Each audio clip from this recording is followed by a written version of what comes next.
নম্বর আমল হলো সকল পাপাচার বর্জন করা, কারণ রমজান মাসের উদ্দেশ্যই হলো মানুষকে মুত্তাকি বানানো, পাপাচার বর্জন করতে শেখানো। আমরা পান এবং আহার বর্জন করি, যৌনতা বর্জন করি, এর মাধ্যমে আমরা বর্জন করার প্রশিক্ষণ নেই। এই জন্য হারাম কাজ পরিহার করা রমজান জুড়ে, এটা হলো 11 নম্বর আমল।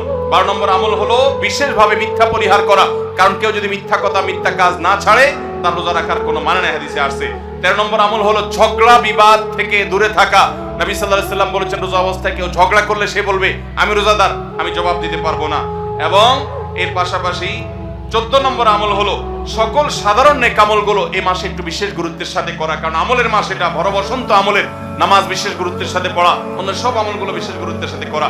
15 নম্বর আমল হলো আল্লাহর কাছে ক্ষমা চাওয়া, জাহান্নাম থেকে মুক্তি চাওয়া, কারণ এই মাসটা এসেছে আমাদেরকে ক্ষমা পাইয়ে দেওয়ার জন্য। এই মাসটা এসেছে জাহান্নাম থেকে মুক্তি পাওয়ার মাধ্যম হিসাবে। আল্লাহ রাব্বুল আলামিন এই মাসে প্রতি রাতে অসংখ্য মানুষকে জাহান্নাম থেকে মুক্ত ঘোষণা করেন, বিধায় সেজন্য দোয়া করার চেষ্টা করে।